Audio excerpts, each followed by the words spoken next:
ان M P as کو بھی بولنے دیں خواتین. اس کے بعد سب یہ تو ڈسکریمنیشن ہو رہی ہے مردوں کے ساتھ. اعوذ باللہ من الشیطان الرجیم بسم اللہ الرحمن الرحیم ایاک نعبد و ایاک نستعین. بہت شکریہ اسپیکر صاحب آپ کا ٹائم دینے کا. آج بات ہو رہی تھی ہمارے اپوزیشن کے بھائی ہمارے پیر صاحب بھی نے ذکر کیا اس کا دہشت گردی کا اور جرگے کا. اس میں کوئی شک نہیں ہے اسپیکر صاحب آپ کی اور وزیر اعلیٰ صاحب اور جنید اکبر صاحب اور تمام پارٹیوں کی مشترکہ کوششوں سے یہ گرینڈ جرگہ منعقد ہوا تھا جس میں کچھ چیزوں پہ اتفاق کیا گیا تھا. لیکن ہمیں بڑا افسوس ہے کہ آپ کے اس جرگے کو وفاقی حکومت نے کنسیڈر بھی نہیں کیا. نہ آپ سے انہوں نے کوئی ڈائلاگ کیا, نہ انہوں نے آپ سے کوئی بات کی, نہ آپ کو کوئی ویلیو دی. مجھے بڑا افسوس ہوتا ہے ڈسکریمنیشن کی بات کی جاتی ہے. اسپیکر صاحب خیبر پختونخوا فرنٹ لائن کا صوبہ ہے جو دہشت گردی کا شکار ہے اور ساتھ پھر اس کے بعد بلوچستان بھی ہے. آپ صوبہ خیبر پختونخوا کی جو پکچر پیش کر رہے ہیں ہمارے وفاق میں, مجھے افسوس کے ساتھ کہنا پڑتا ہے ایک تو وہ عوامی منڈیٹ پہ نہیں ہے, فارم 47 کی گورنمنٹ ہے, اور ان کے آگے سے جو وزیر اطلاعات ہے وہ بھی فارم 47 کے ہیں, کیونکہ ان لوگوں کو اس چیز سے کوئی فرق نہیں پڑتا کہ عوام اور جمہور کیا کہتی ہے. اس سے نہیں فرق پڑتا کہ عوام کے حقوق کیا کہتے ہیں.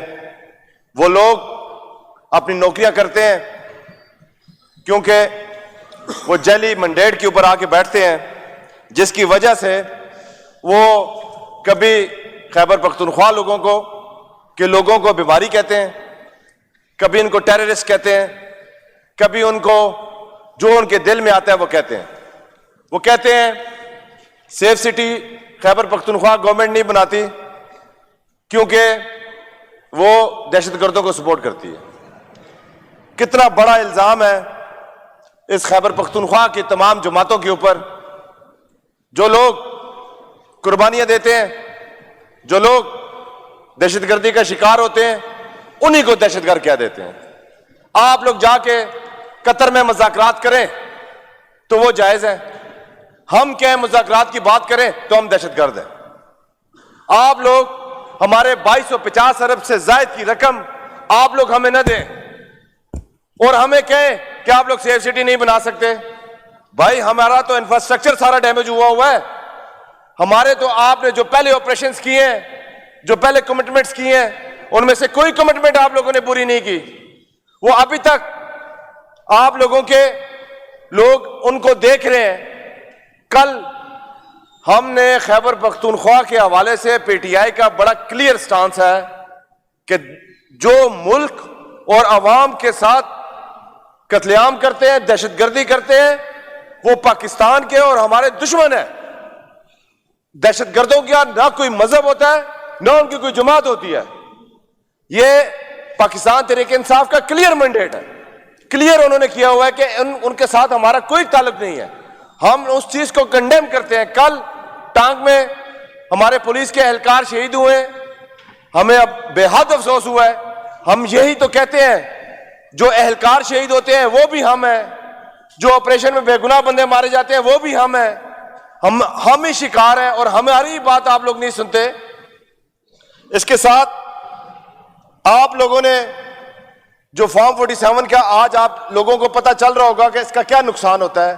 جب حکومت عوام کی مرضی کی نہیں ہوتی نا, تو اسی وجہ سے اسلام آباد میں بھی یہ بلٹ پروف گاڑیوں میں پھرتے ہیں.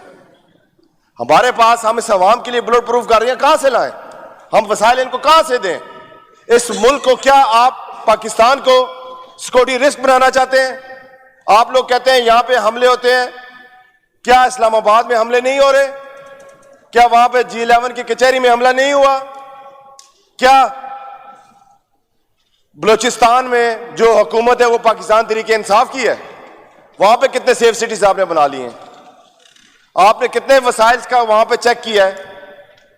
جناب اسپیکر, اسی طرح کی بہت ساری باتیں ہیں. میں اس کے ساتھ ہی ان لوگوں کو سب سے بڑا